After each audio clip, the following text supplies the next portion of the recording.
In the late 80s, writer-director Dennis Feldman was working on the sci-fi comedy project Real Men when something occurred to him. While doing his research, he thought to himself that any extraterrestrials traveling through space wouldn't be doing so in giant spaceships, or big tin cans as he called them. It was far too distant to travel in the way that we humans have perceived as travel, so he figured they would do it another way, by information. He started talking to scientists and was able to gather all sorts of information about different theories of alien life and space travel. He began writing a treatment about how an alien species would send instructions to Earth on how to encode DNA to create one of them on our planet. He called this treatment The Message. Later, Feldman was working on the movie A Cast of Killers with Frank Mancuso Jr. for Paramount. He let him read the treatment for The Message, but couldn't get the studio interested in producing. Initially, it was about a scientist who had his project scrapped by the government agency he works for. He takes this information, and as a bathtub geneticist, he creates the alien himself. His creation escapes, so he convinces a biologist and a police officer to help him track it down. He felt the idea had some credibility issues, so he reworked the entire thing. Feldman then decided to expand the story further in what is called a spec script.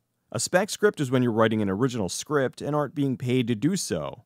Most spec scripts are filled with some of the most interesting and unique ideas because the writer is making it to please themselves and not trying to cater to a studio's whims.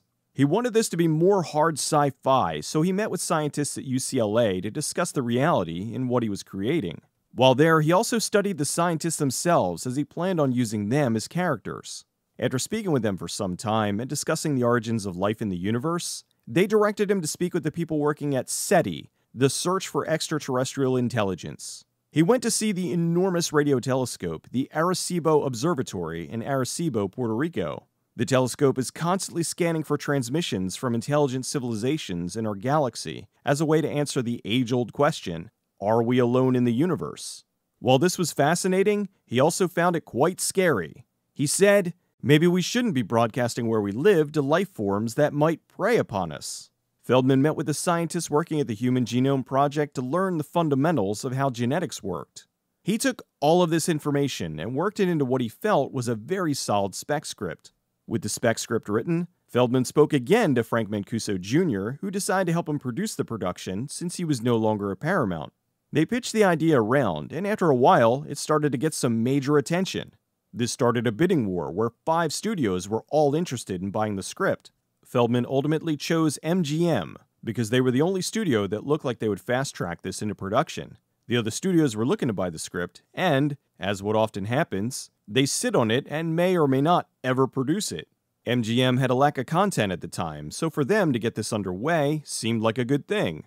Although in the early 90s, things were a little rough at MGM. The once prominent studio had fallen from grace after a series of missteps, and in 1992, they almost went bankrupt. Through a string of loans and redirection, they were able to save the company. MGM needed a hit, and they thought a big sci-fi production might help return them to the status of a renowned Hollywood studio. This was before MGM's release of Stargate, which wouldn't come out until late 1994 and would go on to be a massive hit for the studio. The biggest decision now was who would helm the production. Mancuso wanted a director that was outside the usual genre choices. He wanted someone who would bring something new to the production, not a director who was on their 6th or 7th genre film. Michael Marcus, the president of MGM at the time, showed the script to his friend, director Roger Donaldson. Donaldson was known for directing dramatic action films like No Way Out and the remake of The Getaway. He had never done a sci-fi film before. Right before this, Donaldson told his agent to be on the lookout for potential jobs that would require lots of special effects. After seeing the amazing effects in Jurassic Park, he was looking to do something outside of his comfort zone and learn more about this new technology. Donaldson loved sci-fi, and the script for this was something that interested him on another level. He had just recently read about SETI and thought it was a really interesting thing to make a movie about. Donaldson met with Feldman, and the first thing he wanted him to do was rewrite the script. There were some things he felt were a bit of a problem, as well as things they wouldn't be able to do within their budget. One day Donaldson was at a comic book store with his son when he saw the H.R. Giger book, The Necronomicon. The book was a collection of the artist's early works, one of which was what inspired Ridley Scott on Alien. He paged through it and thought, this is who needs to design the monster for his film. Donaldson presented the book to Mancuso and Marcus, who agreed. Even though they bought the script and hired a director, the studio still hadn't officially greenlit the production. Mancuso thought if they were able to get Giger on board, it would be the final push they needed to get the go-ahead from the studio. Giger didn't agree until they assured the artist that his concepts would be fully realized in the best possible light. With Giger on board, the studio officially greenlit the film, and the production was underway. Jurassic Park cost about $65 million. MGM was budgeting this more in the $20 to $30 million range, but they had expectations for the effects to be on Jurassic Park levels. At some point, the script was retitled from The Message to Species. The director and producers met with Giger in Switzerland, and he was very excited to work on the film. In the past, his designs were mostly used to make male aliens, while if you look at his designs, he draws things nearly 90% female. So this would be his first chance to use his talents to create a female monster in film. He said that in the past, after Alien, Hollywood had been after him to design monsters with ugly faces and horrible teeth. He wanted the monster for Species to be scary, but also a beautiful, powerful, and graceful female. He called this Beauty in the Beast. Giger designed Syl in his famous biomechanical style, but wanted it to be different from the xenomorph Alien. He designed her to be transparent, which was going to be difficult for obvious reasons. The idea of a transparent being was something that had always been a part of Giger's work, but he's fought every single filmmaker over this detail. When he presented this to the designers for Species, he was told it was too expensive, and the only way they could do it was through computer effects, which just weren't there yet. Giger insisted it was possible, and along with his team of artists in Zurich, built a transparent model of Syl. He even commissioned the team at CFX Creature Effects to build a transparent head of Syl using his specs. All of this he paid for out of his own pocket. The artist found two people who would be the foundation for Syl. He took the cast of a 6'2" woman for the body and a Swiss model for the head. He showed his creation to the producers in LA, and even though they were rough designs, they impressed the studio enough to agree with Giger on this. Over the next few months, Feldman presented 8 drafts of the script until Donaldson was finally happy with it. He was trying to fix some of the internal logic and clear out any potential plot holes. With every rewrite, it moved away from being hard sci-fi and closer to something more mainstream. It was about a lab that learned via information from space about how to create an alien species on Earth. In order for the creature to survive in our environment, it would need to be mixed with human DNA. The alien escapes, and a team of scientists have to find it before it can reproduce. The theory was that when an invasive species is introduced to a foreign environment, the dominant one survives by outbreeding the natives. With every draft, Giger became worried. To him, it sounded like they were borrowing more and more ideas from Alien. He expressed his concerns, but they told him not to worry. They were looking into casting the film and had a major star interested, Arnold Schwarzenegger. At the time, they didn't have a budget big enough to afford the actor, and while they considered looking to get more funding, they ultimately decided against it. Pierce Brosnan was also up for a role in the film, but took something else. Rather than banking the film on a star, they decided instead to focus on a group of character actors that were all reliable and somewhat known, but not movie stars. That way they could take the lion's share of the budget and put it towards the effects. This attracted the attention of Ben Kingsley, who they hired to play Xavier Fitch, the head of the project. Getting Kingsley involved was a huge step towards legitimizing the production. Having an Oscar-winning actor on board so early made the studio take notice and gave them more leeway. Donaldson's previous film was The Getaway, in which he worked with Michael Madsen. When working on the film, Madsen spoke to the director and told him how he was always being cast as a bad guy. Donaldson and Madsen got along very well during the production, and after filming, Madsen said, "Wouldn't it be nice if you could find a heroic role for me?" A while later, Donaldson sent him the script for Species. Madsen liked it, and was cast as the hero Preston Lennox. Mancuso was against this. He didn't think that Madsen could play a convincing hero, but the director stood up for him and knew he could do the job. Donaldson hired him because the character of Press was cynical and sarcastic, just like Madsen. For the rest of the cast, they hired Marg Helgenberger, Forrest Whitaker, and Alfred Molina. Donaldson wanted this cast because, much like him, they weren't the people who would usually do this kind of film. They had a major problem when looking for the alien Syl. Donaldson wanted someone who was striking, a woman who could make everyone stand up and take notice. They held numerous casting sessions and kept falling into the same issue. They either looked great but couldn't act, or could act but didn't look great.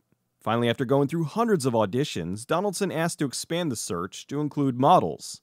In walked 19-year-old Canadian model Natasha Henstridge. Henstridge had been modeling since she was 14 years old, but really wanted out. She had told her agent to keep an eye out for movie roles because that was what she wanted to do. This was her third movie audition. She was nervous and admitted she had no idea what she was doing. It was down to Henstridge and 2 other girls. Donaldson was in her corner, but the studio wasn't. They had a lot riding on the film and weren't sure giving a lead to someone completely inexperienced was such a good idea. Getting the studio to agree with hiring a model with no acting experience to be arguably the most important character in their film was a very tough sell. Many of the executives considered it too risky. Henstridge continued modeling, and they brought her out to LA every so often to do screen tests. Finally, after months of this, they decided to give her the part. Donaldson believed in her, and now after seeing her latest screen test, the studio was warming up to her. Donaldson assured them she was the right person for the job. With Silcast, they needed someone to play the younger version of her. They saw a few actresses and hired a then-unknown Michelle Williams to play the part. Richard Edlund was hired to be the visual effects supervisor. Edlund was a major asset. He worked at ILM on films like Raiders of the Lost Ark and Poltergeist. After finishing his work on Return of the Jedi, he started Boss Films and did effects work for Ghostbusters, Die Hard, Cliffhanger, and many more. Boss Studios was one of the first effects houses to transition between practical effects and CG. In 1993, they were nominated for an Academy Award for Best Visual Effects for their work on Alien 3. His team at Boss Films would be handling the CG for the production. Steve Johnson, who worked on everything from Fright Night to Leviathan to The Abyss, was in charge of designing the prosthetics and animatronics. Johnson was a huge fan of Giger and wanted to make sure the artist was completely happy with what they were doing with his designs. Normally, Giger would have come to the US to oversee things, but at the time, his mother was very sick, and he wanted to stay in Switzerland to be close to her. She was 89, and he feared this would be her last summer. When the artist was young, he said his mother was always there to support him, and he wanted to do the same for her in her final days. As he continued to work on the film, Giger rarely spoke to the director. He was in constant contact with the effects team, sending them faxes of his designs for use in the film, but he felt it was odd with how little he spoke to the director. When he worked on Alien, he had a very close working relationship with Ridley Scott. Giger faxed drawings initially, and then started sending airbrushed paintings. All sorts of designs he hoped they'd be able to use for the creature. He flooded them with content. He did find it frustrating because he had to rely on others who were thousands of miles away to interpret and build his designs. Giger wanted to build the full-size Sill in Switzerland, but the effects team was able to talk him out of it. Norman Cabrera, the special makeup effects artist from Scarecrow's Gremlins 2 and Spawn, sculpted the Sill head. They hired Andrei Barkowiak to be the director of photography. He was just coming off the 1994 blockbuster Speed. They started filming in August of 1994, mostly in and around Los Angeles. For the opening, they hired a cameraman in Australia to do a time exposure of the night sky over the course of several nights. The beginning sequence was filmed in the massive Seal Beach facilities, which is where they built and housed the enormous rockets used during the original lunar missions. The buildings were no longer in use and were being rented out as locations for sets. Early in the film, when Fitch sees something wrong, they had an effect where something was coming out of Michelle Williams' back. When they did the effect, it just showed her hospital gown rising up.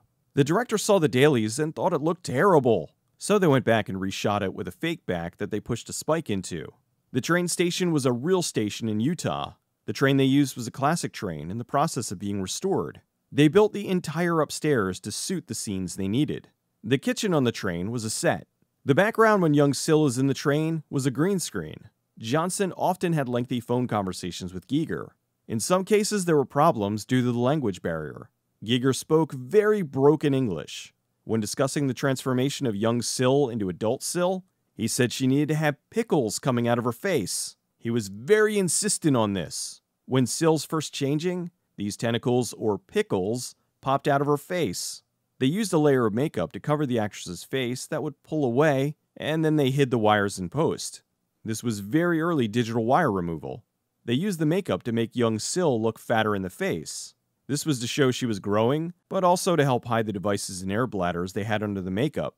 When Giger saw this, he was infuriated. "I said pickles! Pickles!" Finally, they realized what he meant was pimples. By that point, it was too late, and they couldn't redo it. The cocoon, or chrysalis, that Sill's hatched from was made out of garbage bags and KY jelly. They used air compressors to make the thing breathe. They wanted to make the scene unique, so they built the set upside down and flipped the camera to make it look like Syl was falling out, when really, she was just standing up. They had crockpots full of KY to keep it warm, which they poured over a naked Natasha Henstridge. She was leaning down, and they pushed her out of the cocoon. As she was pushed, she stood up and grabbed a trapeze bar they placed out of frame for her to pull up on. Then a quick cut to her standing over the body of the conductor. Ever since he was a child, Giger was fascinated by trains. He had been trying to design a ghost train to put into movies for years. He tried to place it in the infamous Jodorowsky's Dune, but that never happened. And neither did the film. Same with Ridley Scott's The Train. When Giger read the part of the script where young Syl was having nightmares on a train, he thought this would be the perfect time to put his creation in a movie. His concept was a train made out of bones and blood that was chasing after young Syl. The studio didn't want to spend the money, so they told him to skip it. They said they could only do this with CG and it would cost well over $600,000. Not one to give up this time, Giger insisted on it being in the movie and started working on it in his studio in Switzerland. He wrote the entire sequence in which the train would move along like a caterpillar, with each segment moving independently and connected by accordion bellows. Vacuum cleaner hoses would extend to suck up younger versions of Syl who was running from it. Behind the train hung rib cages and dead baby Syls. He tried to build this, but it just didn't work. Conceptually it was fine, but the mechanics couldn't work as the artist envisioned. When MGM found out what he was doing, they asked him to make a small model and send it to the studio. The effects team would then digitize it and animate it within the computer. Giger ignored them and built a large-scale version. Mancuso told him if he was going to do this, to keep it under $100,000. The new model was much better than the first one. He also built a train station and 2 tunnels. The train was a fully functional remote control train with lights and other various moving parts. Giger spent about $100,000 of his own money to put this together with the notion that he would be reimbursed. He then sent the train to the US and Edlund received it appropriately on Friday the 13th. The effects team loved it, and Steve Johnson said it was so wonderful he could not see them not using it. The sequence as it was storyboarded was 30 seconds. Giger came up with many of the deaths in the film, like the tongue death, although many of his ideas had to be either watered down or dropped entirely because they would have given the film an X. Giger's original concept for the tongue death was an unused idea from Alien 3, where the creature's tongue would be comprised of barbed hooks. When Syl kissed a partner that wasn't healthy, she would force her tongue down their throat, grab their innards like a fishhook, and then yank their insides out. He used shark's teeth as a reference and transformed them into Syl's dangerous one-way tongue. The studio decided to go with a kill that was more like the Alien chestburster.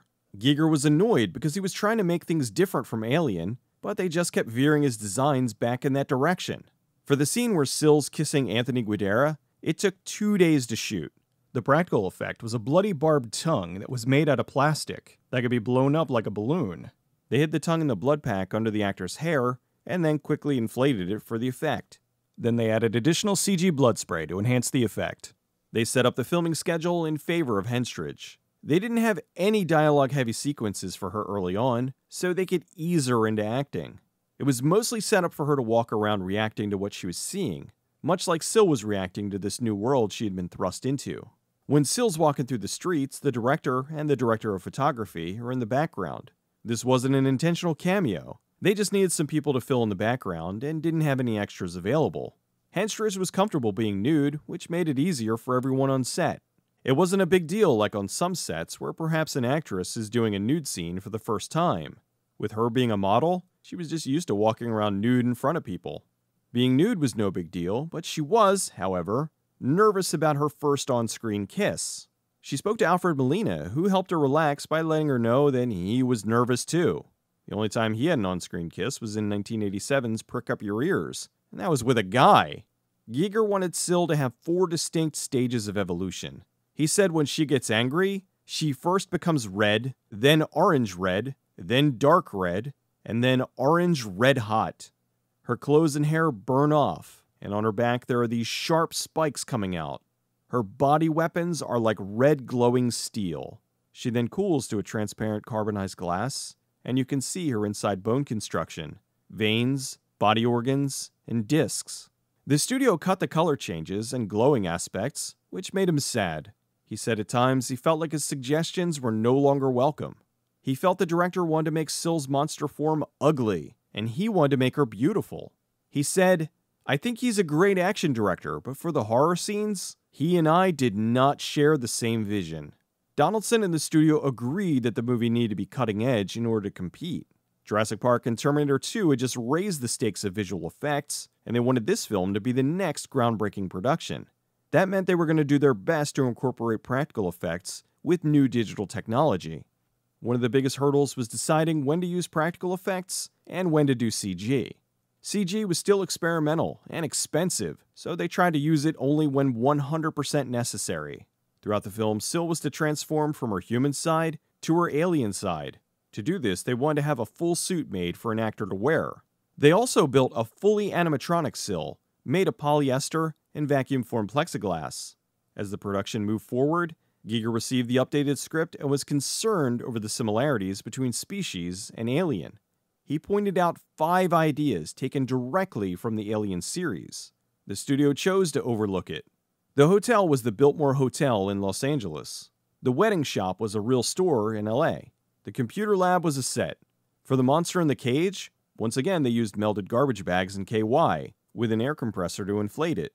When the monster breaks out, they had it on a stick which they flung around the room. When it's spinning, it's attached to a drill that they filmed and ran the footage in reverse to give it an unusual look. The club was the Pantages Theater in LA. The bathroom stall was a set so they could blow out the wall for the scene where the clubgoer has her spine ripped out. The beach where Sill wakes up was Santa Monica Beach.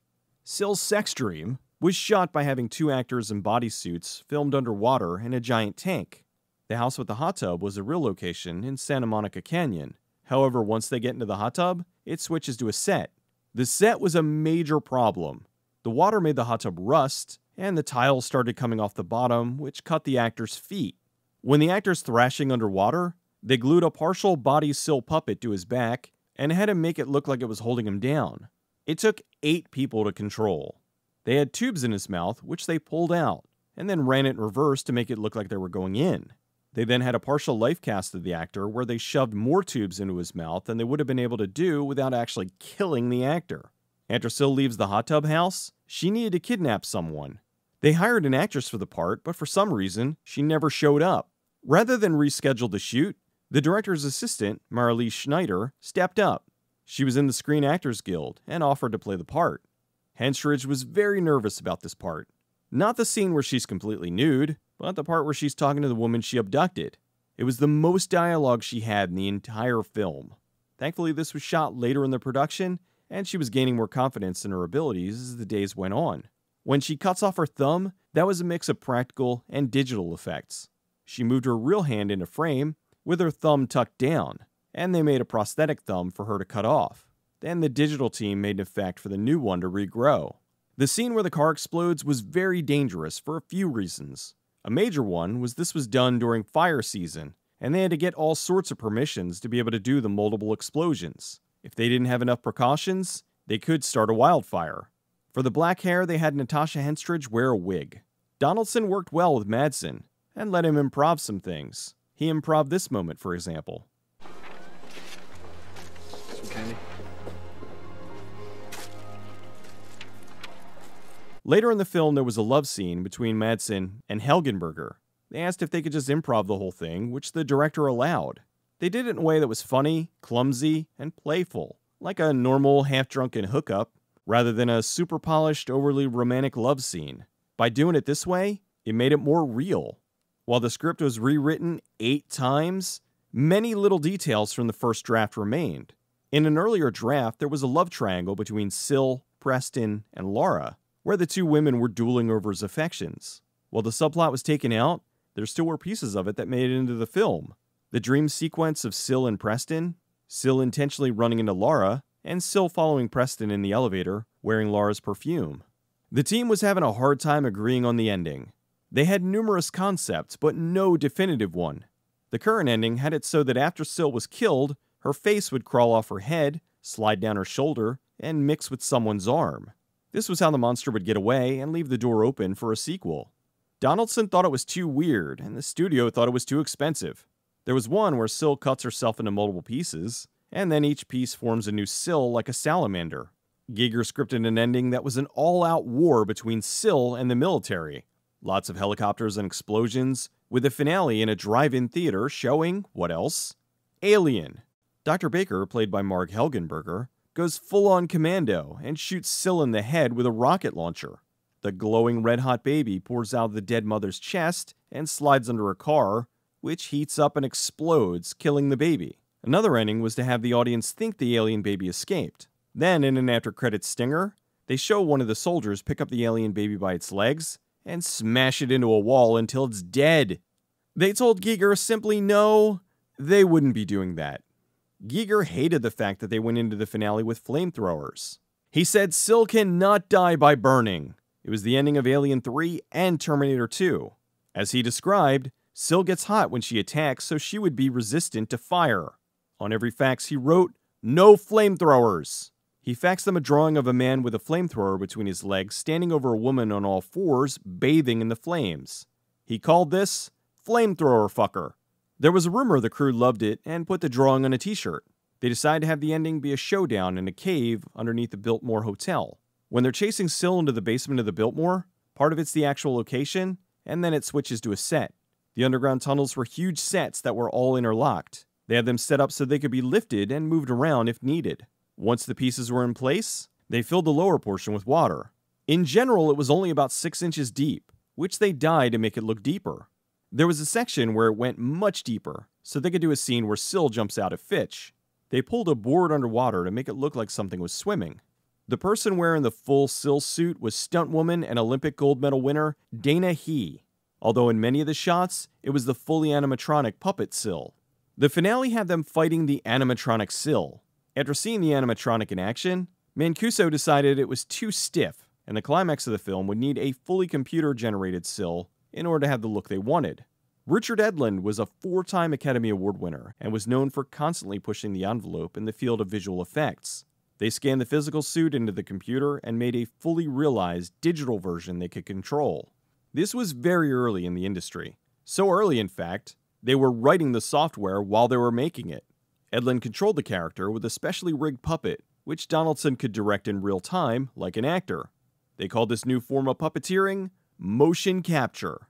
He said the digital Sil puppet is made up of about 10 times the amount of digital information found in the frames of Jurassic Park. One of the reasons the studio agreed to let Sil be transparent was because they could show Sil pregnant with another creature growing inside of her. This created a problem. Sil was supposed to die before the child was born. The ratings board said a pregnant woman and her offspring, no matter how alien, being killed on screen would get them an X. She must have the baby first, and it needs to grow to a substantial size before they were allowed to kill it. They also couldn't show a vaginal birth, or the film would also get an X. They changed it so the alien would come out of the chest of Sil. They took their full-body puppet and cut the chest open for the birth. Again, Giger said this was too close to Alien. He called the baby the chest birther. Through CG, the baby quickly grew to a size big enough where they were allowed to kill it. Giger didn't like the idea of the baby monster. He thought by it being born killed the focus of the movie. He refused to design it, which is why the baby looks so different from the mother. He said if they made the lady and her baby look like red-hot steel, the creatures would look significantly alien enough to where this wouldn't have posed a problem. The studio said, "We can't make her glowing," but they never gave him a reason why. The underground cave sections were all plaster over wireframes. For something like this, they would usually use foam, but because they were using flamethrowers, they had to use plaster or the whole thing would catch fire. Giger objected to the use of flamethrowers. He said fire was a middle-aged weapon used to burn witches. They asked him how he would kill Sil, and he said the best way was to blow off her head. Nobody can live without a head. So they rigged one of Sil's heads to explode, which they filmed at high speed for added effect. When Madsen shoots Sil, originally he was going to say, "Let go, you bitch." But Mancuso objected because that was too close to Ripley's line from Aliens. They sat around for hours trying to come up with something else, and finally decided on, "Let go, you motherfucker." Madsen wasn't happy with it, but it was the line they decided to use. The cast all got along, although Michael Madsen liked playing pranks on Ben Kingsley. One day he heard Kingsley saying he didn't want anyone touching his chair, so Madsen went out of his way to mess with it. He'd hide it, put garbage on it, and one day he had the grips hang the chair from a crane. Needless to say, Kingsley was infuriated. Kingsley was very serious around all the actors, but was very sweet with Henstridge. He would often chat with her, and she drove him around the lot on her bicycle with him riding on the handlebars. Principal photography ended after 12 weeks, and they picked up a few weeks of second unit afterwards for the stuff with the puppets. It took 6 days to build the oversized rat. Because of all the decision changes over the ending, they were running out of time and had to rush to get it filmed. Originally, there was an extended ending that took place after the rat sequence. It was a small scene where Madsen and Helgenberger are talking on a pier. It was to show their growth as a couple and meant to portray how humanity had survived. It was also one of the elements left over from the love triangle part of the script, showing that Laura won press over Syl. They cut the scene for time, and because they wanted to end the film on the shocker of the rat monster. In the end, the team at Boss produced 57 CG shots for the film and 120 digital matte paintings. Giger designed the titles for the film, which they partially displayed. They got rid of the texture, flipped the E around, and painted it green. The movie was edited by Conrad Buff, who worked on Jennifer 8 with composer Chris Young. He introduced Young to Donaldson, who hired him to do the score. Frank Welker provided the noises for Syl when she was in her alien form. Giger watched an early cut and was shocked that the Nightmare Train wasn't in the film. The studio just didn't want to pay the extra money to put the thing in the movie. Giger started shopping around, speaking to various companies like ILM to see if they could work on the sequence. Finally, Edlund at Boss Studios agreed to shoot the train as a high-speed miniature. They filmed it without the vacuum cleaners and the station. Giger discovered the studio wasn't interested in the sequence as it was envisioned. When all was said and done, it made it into the film for 14 seconds. The studio did reimburse the artist, but only for $50,000. Giger admitted that sometimes he becomes so excited about a project that he loses the ability to make good business decisions. As the film neared completion, Giger sent a fax to Frank Mancuso Jr. He insisted that any bad press the film received would be a result of the derivative elements that he claimed were borrowed from the Alien series. The chest birther, the punching tongue, the cocoon, flamethrowers, and finally, Giger himself. He wanted Species to be special, and felt like the studio was just trying to make a redundant alien. Giger's agent said he worked harder and longer on Species than any film before. Even though he was in Zurich, he stayed in constant contact, either by phone or fax. When the script was changed, which was fairly often, he offered suggestions on how to make it better, by adding both depth and true horror. The reasons he was given for leaving his ideas out ranged from it doesn't advance the story, or they didn't have it in the budget. Giger said the computer Syl was horribly ugly. To counter this, Richard Edlund said Giger was so happy when the film was first finished. 2 months later, he changes his mind, which is something he has done numerous times before. He did it on Poltergeist 2 and Alien 3. Giger said that wasn't entirely true. He said he loved the suit by Steve Johnson and his team. He just didn't like the CG version. He even faxed Johnson a thank you letter that Johnson framed and hung on his wall. Giger said the animatronic Syl was the best three-dimensional realization of a female Giger creature come to life.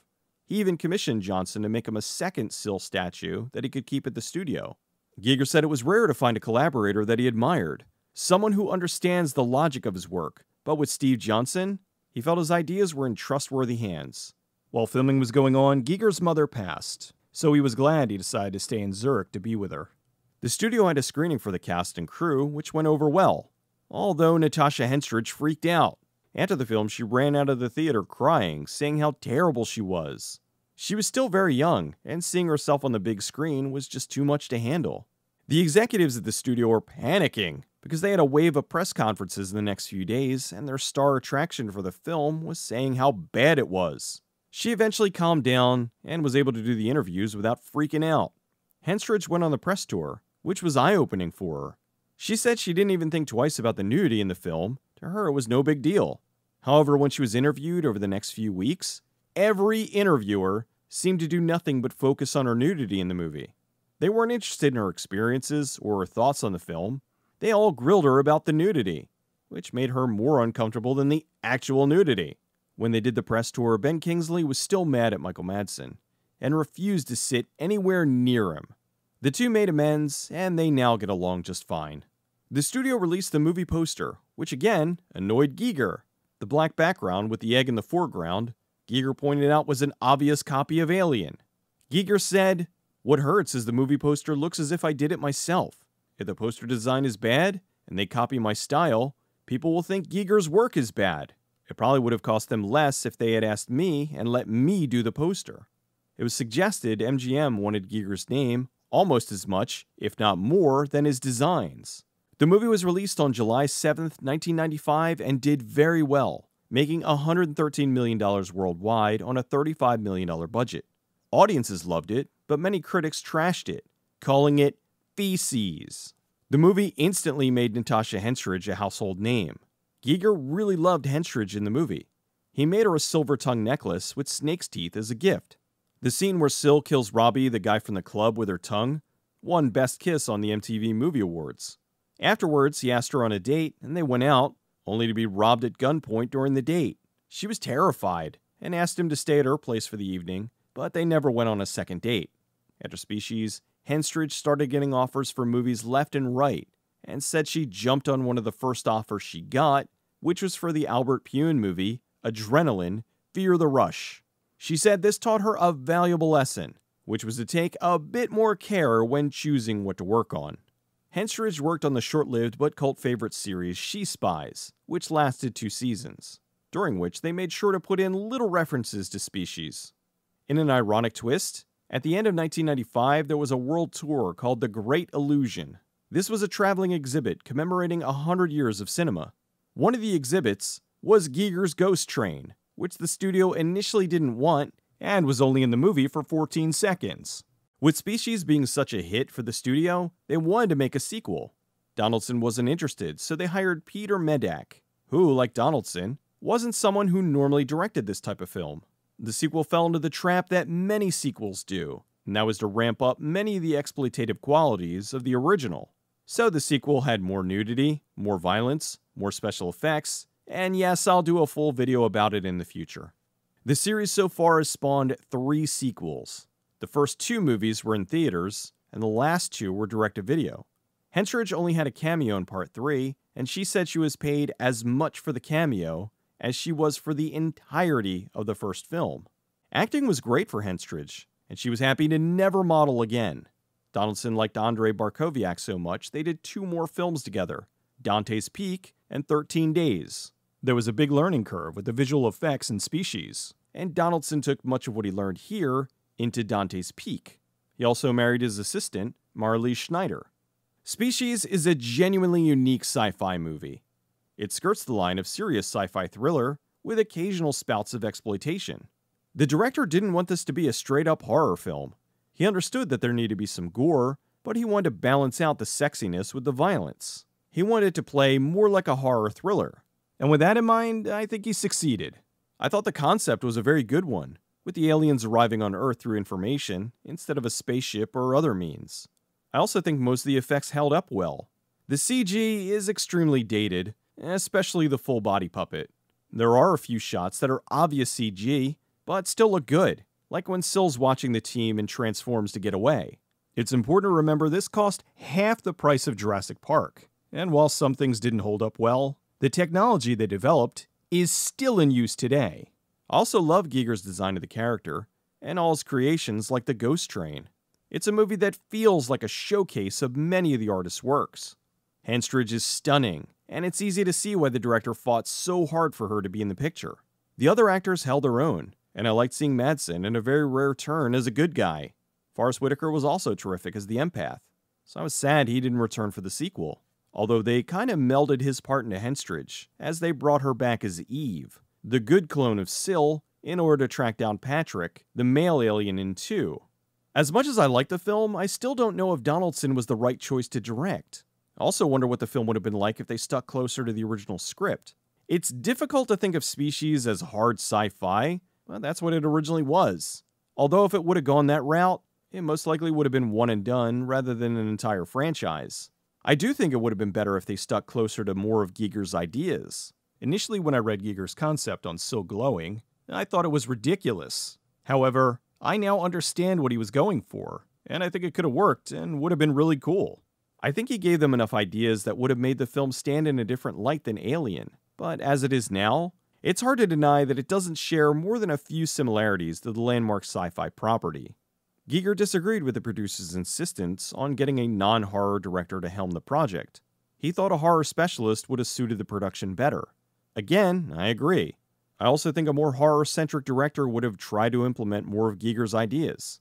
Although since Donaldson chose Giger, if the studio picked a different director, Giger never would have been involved. Neither would Henstridge. With those three gone, who knows what the movie might have been. Some folks complained about plot holes, but the only one that got me was this. Syl kills the conductor, and not only does her outfit fit perfectly, even though the two women are of very different shapes and sizes, but it's somehow not covered in cocoon goop. Species is one of the most memorable action sci-fi films from the 90s. I think it was a movie that was at war with itself. It started off as hard sci-fi, then made more mainstream by a non-genre director, and then some studio decisions that kept pushing it to be like its big brother Alien, instead of completely its own thing. Many of the complaints were, as Giger predicted, that the film bore more than a few similarities to Alien, which is a shame. It's a unique enough idea, and while an alien trying to breed on Earth isn't a new idea, the way it was presented was. I remember when the film first came out, and it was a big deal. It may not have made as much as Stargate for MGM, but it was the hit the company needed, and helped to keep them going. They pushed the envelope for CG at the time, and were able to do some things that were incredibly inventive on their relatively small budget. I also like that Natasha Henstridge is still proud of the film, and appreciative of what started her acting career. Some actresses are ashamed of their early works, but she still has a good sense of humor about it. How's the alarm coming? It probably would have been a little bit better to do this at night.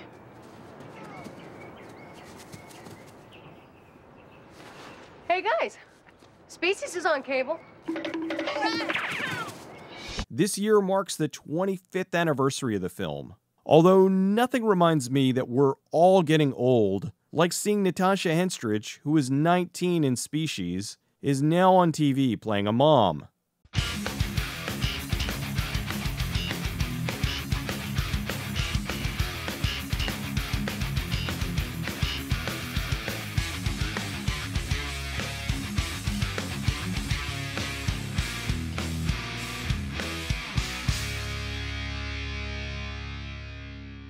Excuse me?